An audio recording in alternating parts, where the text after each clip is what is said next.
नमस्कार दोस्तों। आज हम बात करने जा रहे हैं पेंशन के बारे में। पेंशन धारकों के लिए सरकार ने बड़ी खबर जारी की है। अगर आप भी पेंशन धारक है और आपने वृद्धावस्था, विधवा, दिव्यांग, विकलांग पेंशन में से कोई से भी पेंशन बनवाई है तो यह खबर आपके लिए जानना बहुत ज़रूरी है। दोस्तों, सरकार द्वारा वृद्धावस्था, विधवा, दिव्यांग, विकलांग सभी पेंशन में 3 बड़े बदलाव किए गए हैं। यह बदलाव जानना आपके लिए बहुत ज़रूरी है। अगर आप इन बदलाव का पालन नहीं करते तो सरकार आपके पेंशन को रोक भी सकती है या आपके पेंशन को हमेशा के लिए रद्द भी कर सकती है। इसी के साथ सरकार ने पेंशन में भारी बढ़ोतरी भी की है। अब पेंशन धारकों को 4,500 रुपये, 4,500 रुपये, 3,000 रुपये पेंशन सीधा बैंक खाते में दी जाएगी। अगर आप भी यह लाभ पाना चाहते हैं तो दोस्तों आपको यह वीडियो को अंत तक देखना होगा, तभी आपको इसके बारे में पूरी जानकारी मिल पाएंगी। उससे पहले आपसे निवेदन है, अगर आप चैनल पर पहली बार आए हो चैनल को सब्सक्राइब करें, बेल आइकन को प्रेस करें ताकि आगे आने वाली नई वीडियो का नोटिफिकेशन आपको सबसे पहले मिल पाए। यहाँ पे आप देख पाएंगे कई बड़े राज्यों में पेंशन को बढ़ाकर दिया जा रहा है। बैंक खातों में पेंशन लाभार्थियों की जो पेंशन की किस्त है वह तिमाही, छमाही के तौर पर दी जाती है।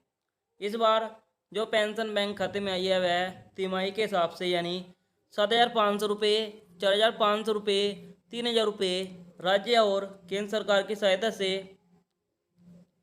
दिव्यांग पेंशन योजना, वृद्धावस्था पेंशन योजना, विकलांग पेंशन योजना, विधवा पेंशन योजना के तहत खातों में भेजी गई है और सरकार की तरफ से भी आगे भी लगातार भेजी जाएगी। लेकिन दोस्तों आपकी जानकारी के लिए बता दूं, भारत के सभी राज्यों में पेंशन की राशि सरकार की तरफ से अलग अलग दी जाती है। यानी आप जिस भी राज्य के स्थायी निवासी है आपको प्रत्येक राज्य में अलग अलग पेंशन की राशि राज्य सरकार और केंद्र सरकार द्वारा दी जाएगी। किसी राज्य में सरकार 1,000 रुपये प्रति महीना, किसी राज्य में 1,500 रुपये और किसी में 2,500 रुपये प्रति महीना पेंशन देती है। वैसे तो कुछ राज्यों में सरकार 3 महीने की पेंशन एक साथ जारी करती है, कुछ राज्यों में 6 महीने की और कुछ राज्यों में वार्षिक पेंशन सरकार द्वारा जारी की जाती है। लेकिन अब सरकार इन पेंशन किस्तों में 300 रुपये, 500 रुपये और 1,000 रुपये की बम्पर बढ़ोतरी करके पेंशन देने का ऐलान कर रखा है।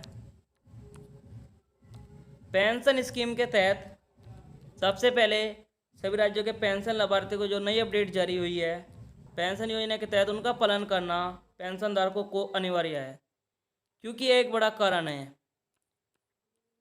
उनकी पेंशन बैंक खाते में ना पहुंच पाने का सबसे पहले तो मैं उन पेंशन के नियमों के बारे में जानकारी दे देता हूँ जो सरकार द्वारा बदलाव किए गए हैं। दिव्यांग और विकलांग पेंशन लाभार्थियों को सबसे पहले अपना दिव्यांग और विकलांग सत्यापन करना होगा। यह सत्यापन आप जन सेवा केंद्र या सीएससी केंद्र पर जाकर भी करा सकते हैं। इसके लिए दिव्यांग का प्रमाण पत्र, आधार कार्ड, बैंक खाता डिटेल, मोबाइल नंबर होना अनिवार्य है, तभी आप यह कार्य कर सकते हैं। दूसरा, विधवा पेंशन धारक महिलाओं को भी पेंशन की केवाईसी करना अनिवार्य है। इसके लिए Aadhaar card, PAN card, mobile number होना सबसे ज़्यादा जरूरी है। अगर आप यही केवाईसी नहीं करेंगे तो सरकार आपके पेंशन को रोक सकती है या आपके पेंशन को हमेशा के लिए रद्द भी कर सकती है। इसी के साथ आपकी जानकारी के लिए बता दूं, अगर विधवा महिला ने पेंशन बनवाई है तो वह किसी कारण से दोबारा शादी कर लेती है तो दोस्तों उसे पेंशन लेने का हकदार नहीं है। तीसरा बदलाव, वृद्धावस्था पेंशन लाभार्थी को अपने पेंशन से Aadhaar card, PAN card, mobile number link करना जरूरी है। केवाईसी करना भी जरूरी है ताकि सरकार को यह पता लग पाए कि आप जीवित हो या नहीं जीवित हो। उपरोक्त में तो यह कार्य तीनों पेंशन योजना के तहत करने होंगे। इससे मालूम हो जाएगा कि आप गलत तरीके से, धोखाधड़ी से कोई लाभ तो नहीं ले रहे हैं। पेंशन योजना के तहत अब पेंशन धारकों को हर महीने पेंशन बढ़ाकर दी जाएगी।